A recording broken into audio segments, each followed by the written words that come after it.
Welcome back to another episode of Thanks for the Consult. Today, I'm fewer. I'm fewer every day, but I'm still today fewer. We also have with us Aaron. I'm not usually Aaron, but today I am. Perfect. And our guest today is Norm Prycl. How are you doing, Norm? I'm doing okay. I'm a Norm every day. Excellent. So 2 every day and 1 sometimes. I like Yeah. it. So Norm, before we get into the deep stuff here, the audience is dying to know, what is your favorite source of caffeine? Probably coffee. Okay. Coffee. Yeah. Yeah. Aaron, what's yours? My favorite source of caffeine. He looks like a white monster kind of guy. He does. That was my nickname in high school, actually. Oh, No, I've been drinking the Rainbow Sherbet Rain for about a year and a half. Never venture away from it. Rainbow sherbet. That was my second guess. I do the Monster tea myself, but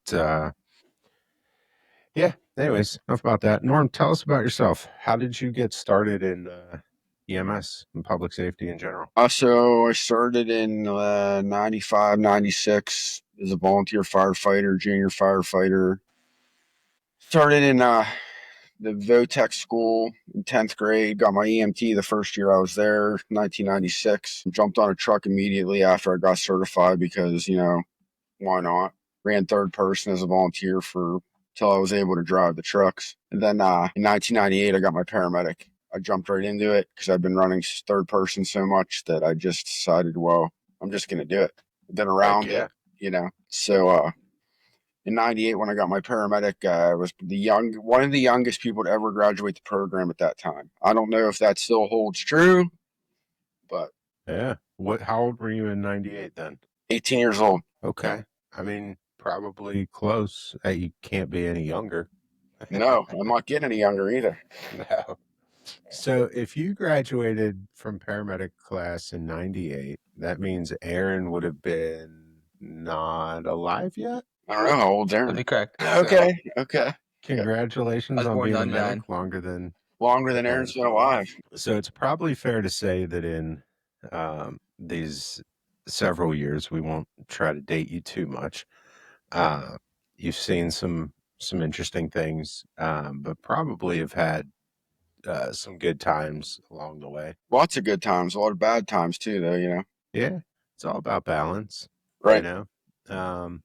Personally, I think it's the good time versus bad time balance that makes a long career. If you enjoy. I mean, a lot of them are good times, or I still wouldn't be sitting here talking to you guys, right? I'd be like selling radiators on the East Coast or something. It's an interesting business plan. I might have to steal sell hubcaps. You remember those people that used to sell hubcaps on the side of the road? Yeah, North Side, East North Avenue. I remember once I was really young, and my grandma was like, I need a new hubcap. One fell off the car, and we drove around to different people on the side of the road so she could find a hubcap. Looking back, it's amazing we weren't murdered, but here we are.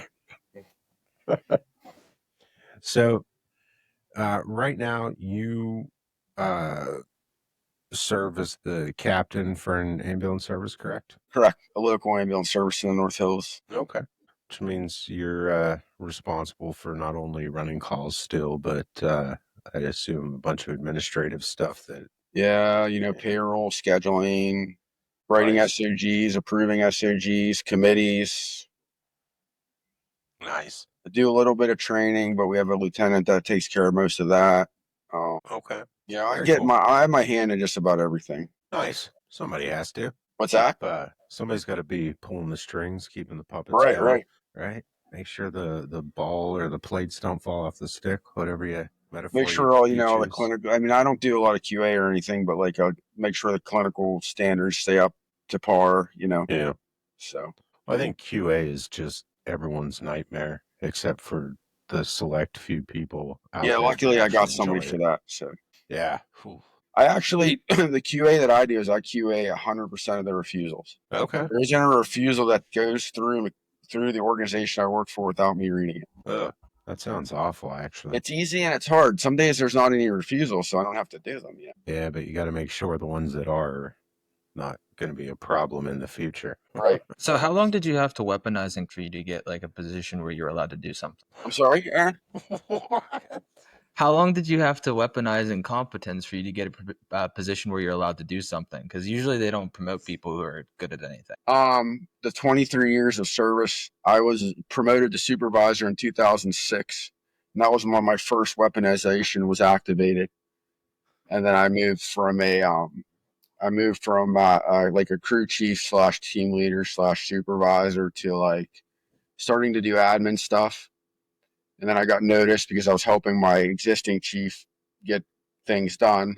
And then he actually left the organization. I'm not going to say how or why it happened. There's no reason for me to give reasons, but we had a lapse in leadership for a little bit, and I was actually like running the organization with like two other people, and I was basically the top guy, and then they hired somebody else to be the chief, and I knew just from working for 6 months that I did not want to be the guy running the organization. So That one day, position, you tend to lose the ability to do the stuff that everybody gets into this for, like the running the calls, the right, backing up the being crews. the head honcho is a lot of numbers and talking to people, and which I can do. I mean, I do it with my current job, but it's not as much as what is involved in being the chief administrator of an organization my size is. Yeah. A lot of that stuff has to do with like municipal funding, grants, which I can do, which I assist with, but it's not all on my shoulders. So you were like, I want to stay being competent and like being able to do a good job, which is like why I'm not going to accept a chief position. And I really like, to be honest, I really wasn't given the option to keep it. They kind of found somebody and they're like, hey, this guy's going to be your guy. And I was like, okay. So whatever happened. Like I was ready to be busted down to a street medic. I was fine with that. Put me back on the trucks. I'm going to treat patients. I'm going to work my 2 days a week. I'm going to go home. I'm going to work on a response unit 16 to 30 hours a week. Yeah.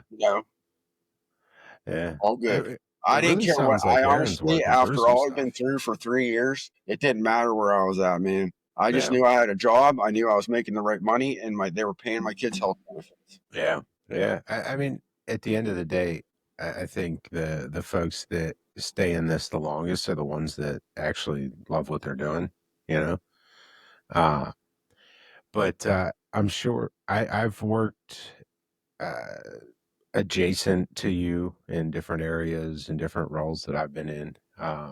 So I know you've absolutely had some, well, just absolute characters that you've gotten to work with on a Oh daily yeah. basis. Uh, Surely you've got some fun story you can lay on us. How about the first call as a paramedic on medical command? Let's hear it. So working for another organization in the North Hills, that I wasn't. I don't work for them anymore, but brand new paramedic, just got my keys like 2 days before. I'm working with a very famous fire chief from West Ear as my partner. We don't have to mention names. I think everybody And now knows at this we point. get called the PJAX trucking, right? Okay. Female hit by a vehicle. Hey, it's a trucking yard. How fast could they possibly be going, right? Yeah. So we respond to the call and it's pouring down rain and I'm a brand new medic and ink's not even dry on my card yet. And I'm walking out in the pouring rain and here's this patient laying on the ground with basically her head just like, it was there. That's just like, it wasn't recognizable. So what happened was she was going out for a smoke break near the loading dock. Truck starts backing up. Guy wasn't paying attention, runs her over, hits her with a dolly. And here I am in the pouring down rain with a Life Pack 10, right? Trying to put the leads on this patient that I knew was dead. Oh But I'm yeah. a brand new paramedic, right? Oh yeah. So I had to get that EKG. A very close friend of mine talked some sense into me on that call Good. and let me know that, we don't need that EKG. Oh yeah. We talked to somebody else recently who is currently a new medic, and they were sharing similar second guessing everything they do kind of thing, which is I think they call it imposter syndrome. And I think most new medics go through that. At least the good ones. The bad ones tend to fall into the paragod complex. But Yeah, I definitely would. I don't think I ever fell into the Paragard complex because I was always fearful of what would happen if I did. right, And I kind of turned into the kind of paramedic where, like, it's bad to say, but I'd rather beg for forgiveness. If I know I'm going to help that patient at the time and I'm doing what's right for the patient, I can explain it later.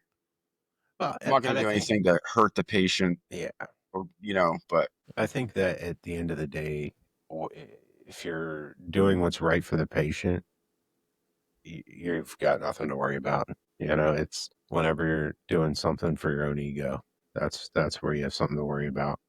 I mean, What's like I good is ran a whenever call. it combines for both. You know what I mean? When you get to look good and it helps the patient. Yeah, when you look like a hero and you help the patient. Like, That's my pronouns. My pronouns are he, him, hero. okay, cool. I like that. I'm going to use that one actually. He, him, hero. You I was do have to actually. cite me in APA. What's that? You have to cite me in APA. Okay, that sounds good. That Okay. sounds Send you good. the link I'll make for sure I do that. how to do that.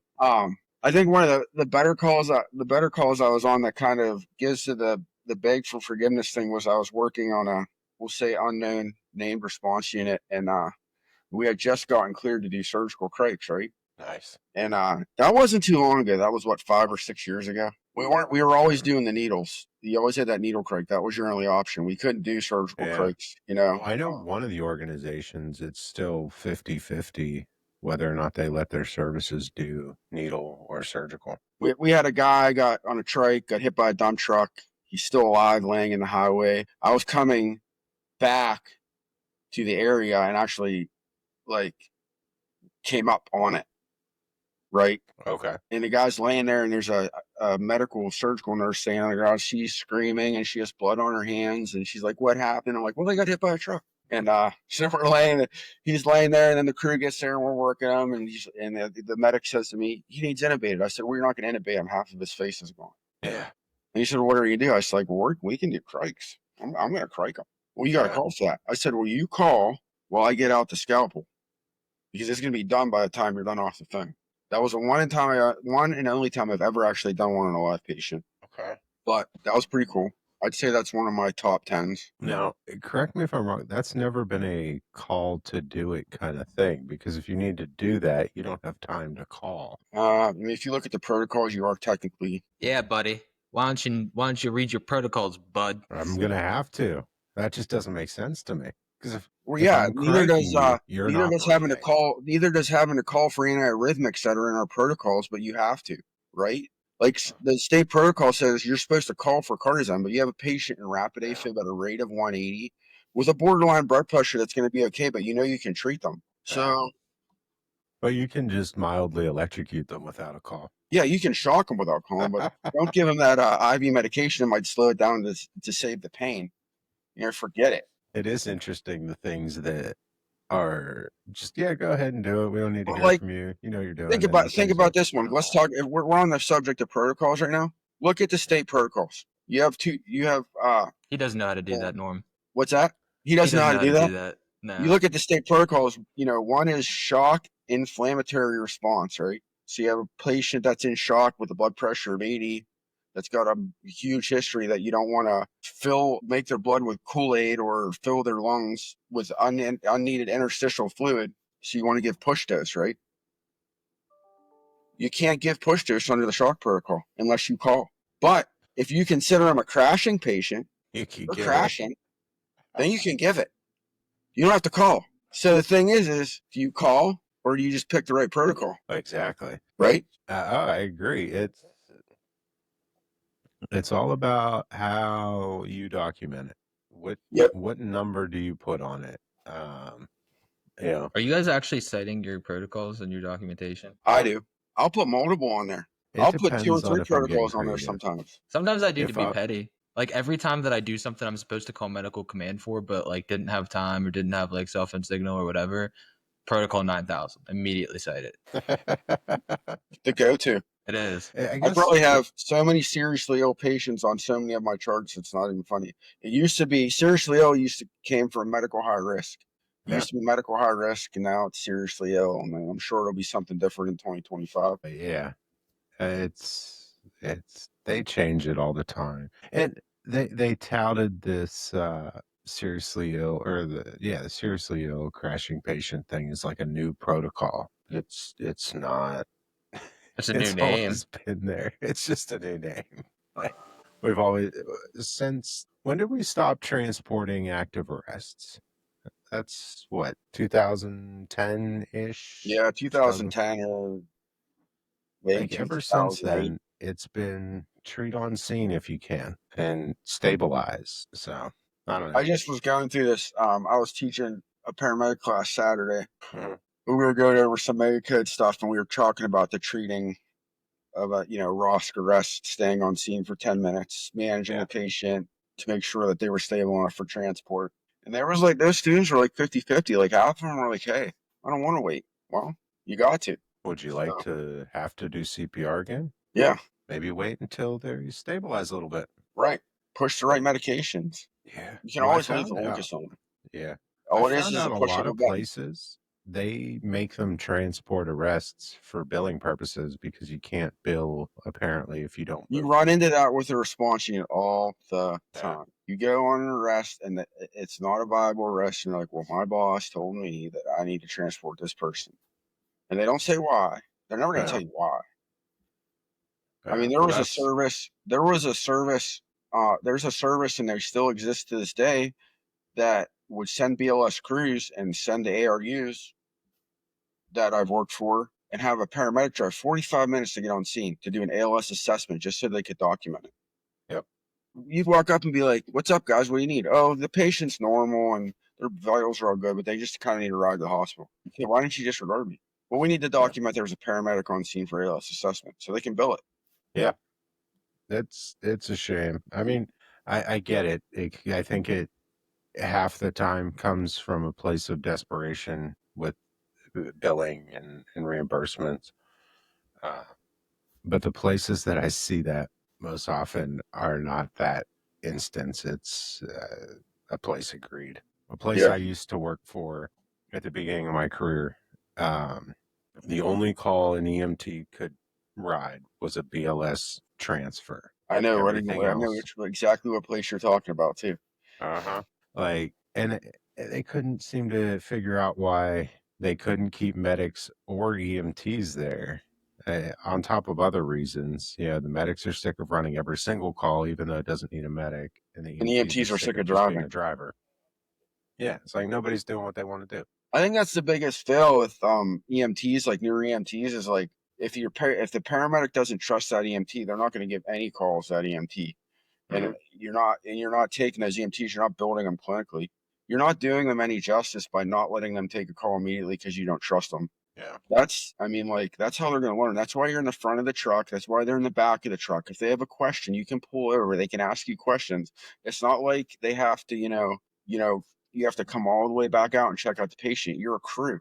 Oh yeah. You have to build up those providers' confidence, or you're Hmm. never going to have more EMTs and paramedics. I never understood what that meant. Like to be like, I don't trust an EMT with it. Like, if there's something that you think an EMT is going to make a mistake that's going to be detrimental, then like, shouldn't that be your call? You know what I mean? Like, what mistake can they Yeah, possibly make in the back of an ambulance that's something that you shouldn't have addressed Well, as a paramedic? let me put right. it this way: have you ever had a patient that seemed perfectly fine and stable, and then by the time you get to the hospital, it's a drastically different situation? Nah. It'll happen. Don't worry. No, I think for me, the trust is I don't yeah. trust them to actually Aaron, how monitor long have that you been a patient. paramedic? No, I've had that. I was being sarcastic. Okay.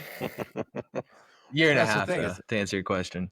yeah, Okay. it's that you don't trust them to pay attention or notice the signs of But I think change. part of that is like when you're on that call and you're the crew, you're that main provider, you're doing that assessment. Like those things can be avoided by doing the right things by the patient on the scene and giving that EMT that clinical experience after you've decided that they don't need you. And I can tell you, when I'm working on a truck, there's not a lot of calls that go to BLS, but this is why. Is because I'm always afraid something's going to happen. But it's not because I don't trust them. Mhm. It's just because, like, I know I have all that stuff in the back that I can take care of that patient. And I like to treat every single patient like it was a family member, right? So I'm Yeah, going to give them the best patient care that I can possibly get. Do I give up BLS calls? Oh, yeah. Oh, yeah, I will. But, it has to be, it just has to be like, I don't gauge it on my partner's clinical skills no, because they had the training, right? So if yeah, they're in the back with me and they've passed our OJT program, at that point, everybody in the organization is confident with their skills. That means that I should be, right? yeah. Although I will say I've had partners at both levels. I've worked for organizations that ran double medic crews. I've worked for organizations that run double EMT crews. But I will absolutely take a patient if I think my partner's an asshole and going to treat that patient poorly. Even if I'm drowning in charts, I'm going to take that call because same reason. I feel that patient deserves the best care they can get, even if it's not, they need some crazy intervention. But I think just sitting there and being a human being is part of offering good care. Because really think about it, though, probably 80% of those patients that you take don't need some crazy intervention. Oh, yeah, absolutely. An organization I used to work for had a big argument. They don't want to hire to the point where it's every truck is an EMT medic truck. They wanted to have double medic trucks. And they always said, we get crazy calls. So you might get one crazy call a shift if you're lucky, or a day. But in reality, 80 to 90% of your patients could go BLS very comfortably without being, skimping on patient care or even having to get creative with the paperwork. And but people think of that one hero call they had 3, 4, 5 years ago, and they're like, well, that's the reason we need, can't have them. I think it's funny how every paramedic has like they all have the worst calls. Everybody's a dark cloud. All of them. Mm-hmm. I get a lot of bad ones. I mean, they follow me around, but I have a lot of easy ones too. Oh, yeah. It's amazing. So doing the response medic thing, how often you have a crew call in and they're continually asking for an ETA, and it's like, well, if I told you 5 minutes a minute ago, 4 minutes, right? How long? 3 minutes. How long? I can see you, just stand. Yeah. You hear my siren? Yeah. And you get there and it's the most mundane patient ever, and I'm like, I'm not or like like when you're working the response unit and you get called and they're calling you for an ETA, patient's unresponsive, stroking out, helicopter circling the football field. Just put them in the helicopter. Hot. I'm coming in hot. I'm thinking this guy's full right-sided facial droop, complete and utter signs of a head bleed, and I jumped in the back of the truck and I said to the crew, what's going on? Well, he was in the restaurant. We found him unresponsive, slumped over at the table, blah, blah, blah. Oh, we have him on the monitor. We did a 12 lead. We got the IV ready for you to start, blah, blah, blah. I'm like, great. They're like, with the helicopter circling. And I said, oh, who checked the blood sugar? And they said, oh, we didn't check one yet. I said, well, can we do that before this helicopter lands on this football field and we all look stupid? So they check the blood sugar. I'm not going to say what the number was, but it was low. I'm going to guess 25. I saved them the $20,000, $30,000 fee of being flown down to AGH with a refusal form. So in your career, Norm, how many times has flying a patient turned into a refusal? One time. All right. How did you really, practically speaking, how did you kind of reconcile that with that crew so that A, they don't like just quit, right? Or B, you're the biggest D-bag there is. Just belittle them all. It's easy. You guys laugh, say belittle them all, but that's what I call eating your young. So that's why people don't stay in this field. Mm-hmm. But, it's all about re-education. On that. Like I mean, I had another one. A crew, BLS crew called for a guy that had chest pain because he had an LVAD. The only reason they called the helicopter was because he had an LVAD. Nothing else wrong with him. No, and he had chest pain. You treat an LVAD patient the same as you treat any other patient. You just got to make sure the batteries don't die, right? Their vitals are going to be a little bit different. There's a lot of other things that go into it, but it's nothing that you can't monitor on the road to the hospital. Yeah, you just don't have a blood pressure. And I said to the crew after the call, I said, the helicopter damn near beat me. It was almost on the ground when I got to the call. So, we got him out of the house, blah, blah, blah. Got him loaded, set him up, and I was giving a report to the crew, and I said, hey, this patient has chest pain. He's on an LVAD. And the crew said, okay, what else? That's it. I wasn't here to call, So I said to that crew after that call, I said, hey, where are you guys headed? And this ambulance service did a lot of transports, like a lot of transports. Like when they weren't running 911 calls, they were on a transport. And they said, well, we're lucky. We got a break. We're going to go get dinner and go back to the station. I said, great. I said, go pick up your dinner and I'll meet you there. So I said to the crew, I said, we sat down, we talked about it. And the answer to me was, well, we really didn't know what an LVAD was. Okay, well then, fair.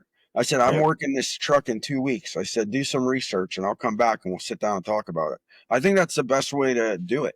Yeah, Instead of absolutely. sitting there telling them how horrible they are, educate them. Yeah. No, I agree entirely. And I know for a fact that person I interacted with on that call is a paramedic now Mhm. for an even larger organization. Oh, nice. And from what I hear, he's doing fine. That's So it awesome. must have been not, it couldn't have been too bad, right? Theoretically, no. Yeah. No, that's the thing. Both of you know me at this point. I do struggle with people taking me wrong because I'm just very kind of matter of fact. Mm-hmm. Uh, and it's something that you get a lot running with a BLS crew, trying to help navigate like the fine line of, okay, take it BLS or call for a response medic, or hey, I know this is what you thought was going on, but we forgot to check this one thing, and after we checked that, it became like you saw with the blood sugar, very treatable. You don't need to fly them, you just need to give them some sugar and cut them loose. But and it happens. I've had calls where they called because they put them on the monitor, and the monitor does a 12 lead and prints out that they're an AFib. Okay. When I get there, I'm like, what's going on? He's an AFib. Okay. What's going on? Like, well, we don't know if that's normal. Did you ask? All right. Did we look at his medications? Exactly. The first one's Eliquis. I'm like, oh, I'm pretty sure that AFib's normal. But, trying to Eliquis with heart problems. Exactly. But trying to have that moment of how can I help you become a better EMT and potentially move on eventually to becoming a paramedic, because that's not going to happen if you feel belittled and attacked by the medics that you interact with. How do you have that conversation? That's always a difficult line to have, especially with different services having different protocols, or not protocols, but SOGs, where that service, for all we know, if it's an LVAD, you fly them, which I don't think they would, but they might. Yeah, that wasn't in our SOGs, but Yeah. That seems like a crazy benefit of the doubt to give there, buddy. What's that? Yeah, that seems like a pretty absurd benefit of the doubt to give there, buddy. Yeah, I don't think that was in their policies. That's why they call me benefit of the doubt Fior. You've never heard people call me zero that? people have ever called you that. But I think part of the problem with some of the providers is they like, instead of going back to the station and handling it after the call, Yeah.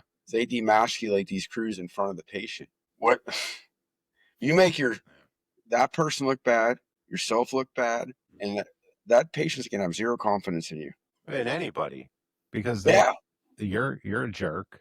They don't know what they're doing, and they don't want the jerk or the idiot treating them. I think I'm gonna have somebody drive me to the hospital next time I have chest pain. Exactly, which not ideal, Right. but yeah. No, I think I think you're right, and I do try my best to uh, have those. I mean, the conversation always happens after the patient's gone, whether it's at the hospital, at their station, whatever. But it's a delicate balance, and I think that you probably do that better than most. Having uh, that conversation in such a way that would instill confidence, and they've learned something, and they don't walk away feeling like garbage. So it's commendable. I used to be the medic that thought it was cool to like have students like walk off the call with you. I mean, I was a little bit of a hard ass in the beginning. Like, I've had precepting students walk away from my shift before. Yeah. It's just not worth it. You're hurting the profession by doing it. You don't Yeah. realize you're doing it until you do it. You know what I mean? Yeah. No, I actually have a whole presentation I'm working on getting approved for Con Ed about why are we eating our young, and we're actually hurting ourselves. Like, I tell all of the students that ask, or that I have any influence on, if the first words out of your preceptor's mouth are "run," "why the hell would you want to do this?" You need to find a new preceptor. Yeah. For sure. because they're not going to teach you anything useful other than how to be miserable, avoid calls, downgrade stuff you shouldn't be downgrading. That's not someone you want to learn from. I think part of the problem too with some of these like newer EMTs and stuff coming into the field is like when they're applying in organizations, they're grabbing these people, and a lot of these organizations are just using like a heartbeat and a seat mentality, right? So if they can drive the ambulance from point A to point B and they can take a blood pressure, they're running calls. The second part's optional. Right. Yeah. And I think that's where a lot of people fail. I think having a brand new EMT on training less than 3 months does them a disservice. So what if you have to pay them a little extra money to be running third person? At the end of that 3 months, you reevaluate. Well, at that point, you're making an investment in a long-term employee. And it shows them that you care, right? Yeah. Well, why should I work for someone that doesn't care to make sure I'm not going to, be out there floundering on every call? You know what I mean? They should give me the tools that I need. And as a brand new EMT or a brand new paramedic, that includes some type of onboarding and orientation beyond this is where the bathroom is. What size is your uniform? Yeah. Yeah. Yeah. Well, I agree. Aaron, what say you? Rose? No. What say I? There he is. I think that we should What say you? tase everybody mercilessly. Okay. Very good. Yeah. That's a take.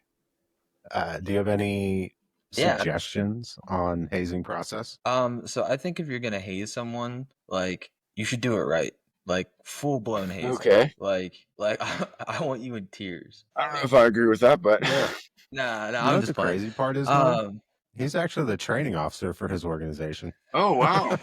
Instills confidence. Nah, I hated that. Like whenever I started, I was really green. I had like an online EMT class where like we had like 3 in-person weekends where we did skills. So like I didn't know how to do anything. And I remember there was just a bunch of burnout medics that were like I got put on shift with after my OJT. I think I had 80 hours of OJT, and they were just like, "Yeah, go do it." And I was on transports for half of it. They pulled me off OJT a bunch to have me go on transports, which really helped me learn how to do my job. And then they would get frustrated because I didn't know how to do things, but then they wouldn't communicate anything to me. So I just try really hard to steer away from that now and just communicate really clearly what needs to happen, what doesn't. But there's never anything accomplished by yelling. You have to look at this just like any trade, right? Like you're not gonna like tell a welding apprentice to go weld a pipe that's gonna make a building structurally sound. You just give them the tools and tell them to go do it.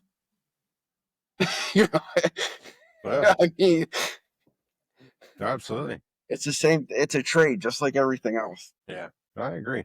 I mean, even look at without naming the organizations, but Norm, where you and I both work mutually, they take folks that have already have experience as a medic, but they also make you go through an orientation and a training that's base specific based on which base you're going to be working out of. And it's a different goal at that orientation level. It's not teaching you how to be a medic. It's teaching you how to function in this organization with these organizations that we work with. The response medic game is 100% political. Mm-hmm. If you have a bad experience with one crew or another, they will never call you. Oh yeah. No matter how, because if you scare them, and like Aaron said, to jokingly haze them after they do crappily on a call, it doesn't matter how sick that patient are. They don't care if you're 5 minutes up the road. They don't want you to talk about it, and they don't want to hear you on a call, and they don't want you to be there because they're afraid it's going to happen again. Yeah. So you have to play the game. When I go on an ARU call, I walk in the house. If they beat me there, what do you need? They'll tell me right away what they need. Yeah. I've told everybody that has oriented with me, when you walk in, unless you're the first provider on scene, your questions should be, "Hey, what can I do to help? Can I carry your stair chair?" Yeah. And they will oftentimes tell you yes. Yeah. But yeah, it's interesting. It's definitely a different. You have to be certainly more politically correct than I would normally be. So, excuse me, we kind of got off on that little soapbox there. But we talked earlier that, and you said you think that it's having good times, bad times. everything in between. I'm assuming you've spent countless hours in stations, fire EMS stations. Some of the best times I can remember are at, sitting in either chairs that we rolled out of the office or folding chairs in the garage, doors open. Or old couches that people donated in the garage just with hanging ashtrays next to them, smoking a pack of Marlboro Reds. Those were the days when you could smoke in the station. Those were the days. I remember a day I had a call and I was with the fire department and they didn't have enough people on the ambulance show up or whatever. For whatever reason, I get suckered into transporting somebody from this crash. And we're halfway down to the hospital.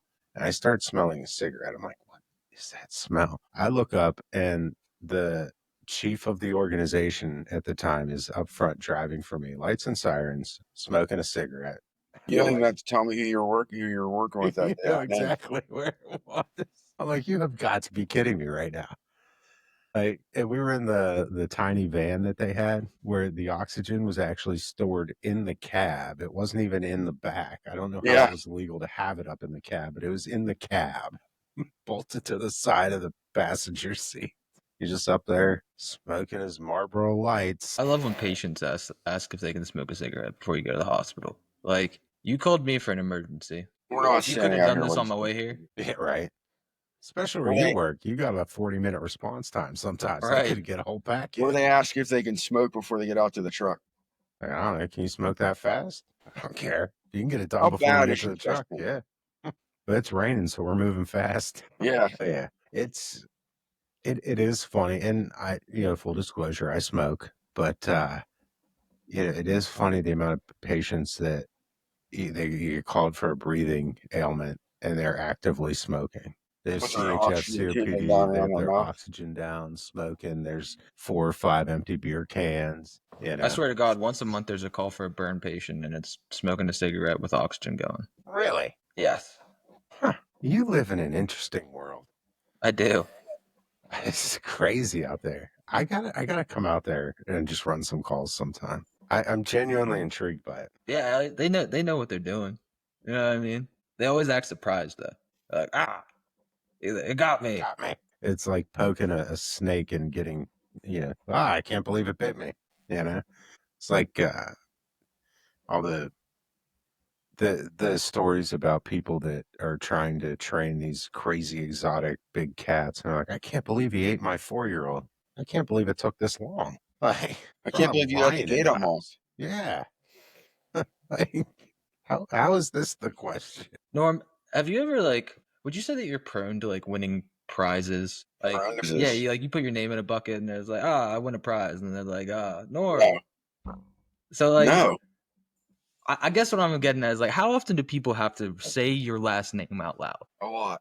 Are you afraid to say it? No, I'm thinking that just you've probably never had your last name pronounced correctly ever. It happens very rarely. And do you identify as a no vowel kind of guy? Does that resonate with you? I'm 100% no vowels. I love being no vowels. Nice. I have a diphthong in my name, so. No, you pronounced it right, but I told you how to pronounce it. I am not infallible. I could absolutely still screw that up. No, I'm not gonna lie. For the last 35 minutes, I've just been thinking to myself, it's wow, his last name doesn't have any vowels in it. Yeah. That's the only thing I've remembered. I've been vowelless. In the last episode, we talked about how there's no Y in Pinata, but there is a Y in Prycl. There is. There's a diphthong in my name. Aaron, one of the things that I've gotten feedback wise is that folks have had to Google some of the stuff you've talked about. I'm Googling it right now. Yeah, I would like for everybody watching, please comment if you knew what a diphthong was or if you had to look it up, please, because I'm genuinely interested. And full disclosure, I don't know. So a diphthong is when you have 2 vowels that come together to make a singular vowel sound. So in my name, Aaron, there's 2 A's making the hard A Aaron sound. So that would be a diphthong. I thought it was pronounced Aaron. Aaron. That was really clever. Right. Did you come up with that all on yourself? No, the comedic stylings of Key and Peele helped me Oh, with I've that one. never heard that joke before. You need to start your support Today. group for those You haven't heard victimized that by joke that before today. sketch. That was probably a heard it really good yesterday. joke. I've never heard that before. How have you? Yeah, I know you have. We've discussed that Sarcasm. you Good have. job, buddy. Yeah. Good job, buddy. And yeah, You're really good at picking up on sarcasm. I'm proud of you. sometimes I'm not, but yeah, That's why I said he hasn't heard it today. yeah. Did you get that? There we go. I like the way you went for him. Thanks. Do I need to give you guys a moment, or Yeah, you No, can do I'm it if good, you want. all right?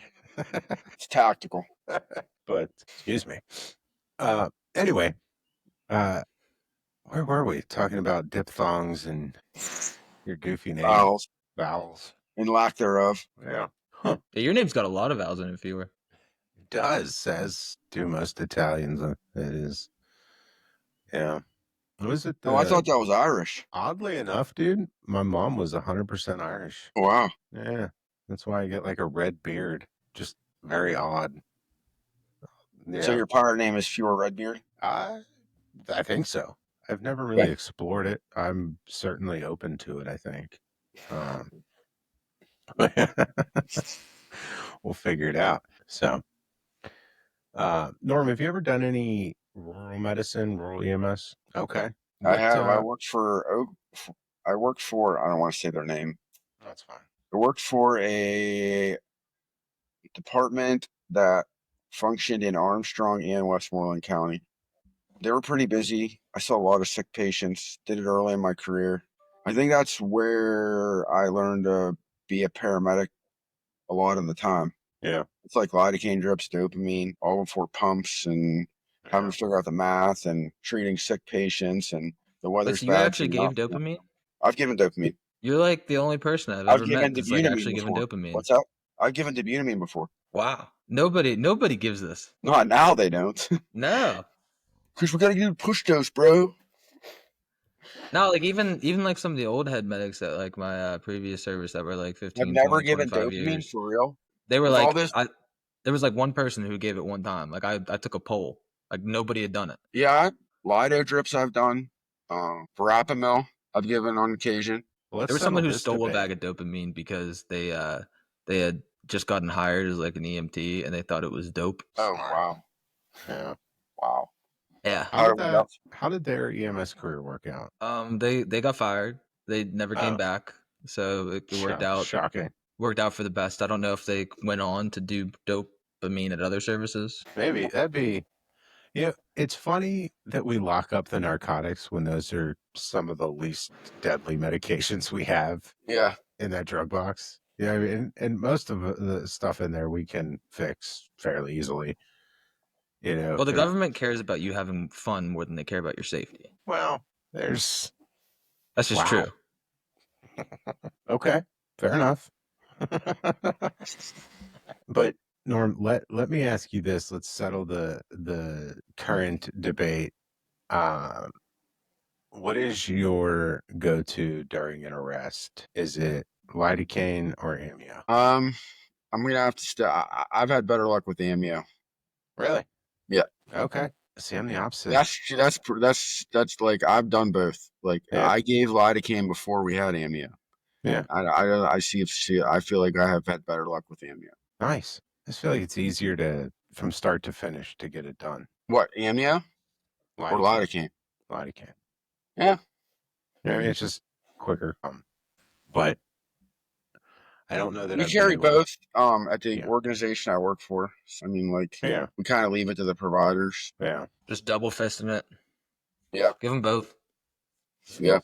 Yeah. Nothing's ever gone wrong by doing that. So it's just funny because I was doing a bradycardia mega code on Saturday with the paramedic students. Okay. And I put the meds on the table and I put all the meds that start with an A. Okay. On the table to see if they were reading their boxes when they picked them up to administer. How'd that go?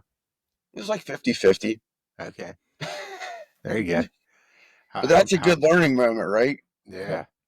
Like, it is crazy how many start with an A. There's like a lot of them. And look, the thing about amio and adenosine, they look a lot the same in the vial too. Yeah.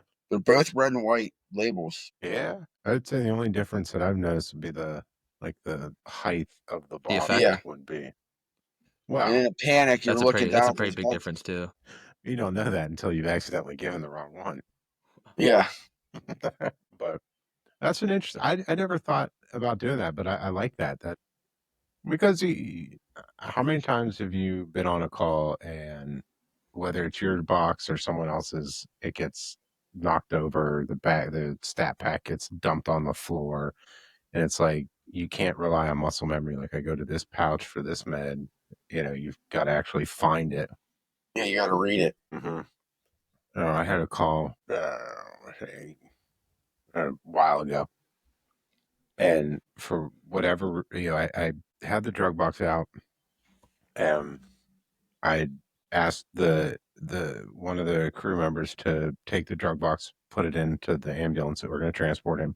They do. I get out to the ambulance with the patient and the other crew member on the stretcher, and my drug box is just spilled into the step well. I'm like, I didn't think I needed to specify to close it, but here we are. So now I had to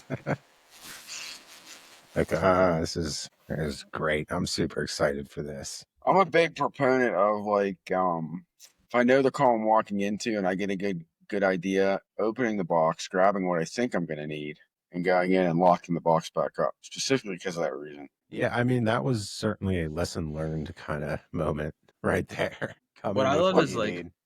people get more mad in administration if you lose a lock for a lockbox than anything. I've never been so like I've never had somebody be more upset with me than whenever I've lost one of those little locks. That I goes don't in a upset. lockbox. I don't get upset. I just provide another lock. Like, we lost the lock. All right, they're like $10. Here you go. Go put a new. Make sure the combination's the same. But we have keys for ours. No, we have combination. We have combinations on ours. See, part of me thinks the combination makes more sense for that exact reason. You lose a lock, it's fine. Just recode this one. This is why I like combinations, because you're on a bad call, your backup's not coming, and you got to send your partner out to the truck. Now, do they have a key? No, I agree. No, they don't. Usually, if it's an EMT, they don't. So they know the combination. They're going to go get the med they need if they're competent enough, and you tell them what they can do. So they know the combination. They'll go get the drugs. I think it's more about like keeping people who either no longer work for your service or other people who are employed who aren't supposed to be getting into that out of the. It's like why a lot of people did the key, right? Because as soon as you fire somebody, now you have to change Take the every key. combination. Right. I mean, there used to be a command system in the North Hills that everybody's key worked on everybody's drug box. That's Yeah. a very trusting You could system. go to any organization. If you got fired from one, you could go be hired at the next one, and the key was the same. Yep. Like there was a point in time where Norm and I could open each other's drug boxes and not work for the same company. Like it just, that I found a little bit of flaw in, especially where they would leave them just sitting in the entryway for They don't pharmacy use to them come by anymore, and pick up. but they had we don't use them anymore, but they had safes in our ambulances where I work now that everybody had their individual code. Yeah. And so then you can track who's getting in there, and I kind of like that because then you can say if somebody's messing it up. Yeah, those are just very expensive systems. Place I was at looked into them. I guess the biggest cost isn't the keys themselves, or either they're coded keys that have like a microchip in them of some sort. It's like the safe itself that you would use is 10 grand for the office. Like your supply vault is like 10 grand. At least that's what they told us. But then they spent ridiculous amounts of money on other things that we didn't need. So yeah, I do like the system we use now, though. Log RX. Yeah, We use that too. Yeah. I don't. I've not had problems with it. I guess the tags themselves have a GPS tracker in them, but it makes it a heck of a lot easier to do an exchange, especially when you're working by yourself. Yeah. So nobody there to witness. We tag all of our ALS ones actually, so we can keep track of expiration dates and stuff. We use tags along with PS tracks is what we use where I work. Okay. Yeah. I've not. And then when it's tags, you put your crew number on that tag, so it shows who had checked the tag last. Okay. So there's some kind of span of control. Yeah. I'm not familiar with PS tracks. Other than I've seen it when I've walked into your stations, the Yeah, like message board it's good product if feature. you learn how to properly use it. It's Yeah, like anything else. It only yeah, works. It's only as good as the person that uses it. You know. yeah. That makes sense. That makes sense. So, Norm, as we kind of get to wrapping up here, is there anything that you would like to leave the listeners with? Any advice? Any statement? Anything at all? This is Any your vowels, perhaps? platform, And perhaps. I have no vowels to provide, as you Okay. can see by my last name. Maybe I could donate one. Okay. You can donate a diphthong. Could donate a diphthong for you. And still have more vows to go around. Yeah. So were you saying that is any advice? Any advice? Any message you want to get out? Whatever, man. We No gave matter how hard advice. it gets, stick with it. To all the Yeah, new providers out there. It's not going to be absolutely. easy at first. But if you get with the right organization, with the people that are going to support you, this is an okay profession to work in. I mean, look at me. I'm a hero. So, look how long I've been doing it. It's like a Like I'm Chinese a finger trap. citizen. It's like Right, you right. gotta once you get it in there, like you can't just pull. Like you gotta take your time and stick with it. Yeah. You know. Yeah, stick with it. Exactly. I like it. I like it. Uh, Norm, thanks for the consult, man. Hey, thank Songs. you. I appreciate you having me on. Absolutely. Absolutely. It's the pleasure's all ours. It's always great talking with you. Oh, yeah, of course. So At least we're not trying to figure out a piece of medical equipment today. yeah, but that was fun. Yeah, it was. We'll have to talk about that on a later episode. Yeah, yeah, yeah. When it's approved by the FDA. Yeah. All right. Well, thank you everybody for tuning in to another episode. If you're interested in being a guest, please reach out. Thanks for the consult at gmail.com, or you can reach out through any of our socials. And thank you guys for taking the time out of your day to listen to and watch us have fun and share our stories.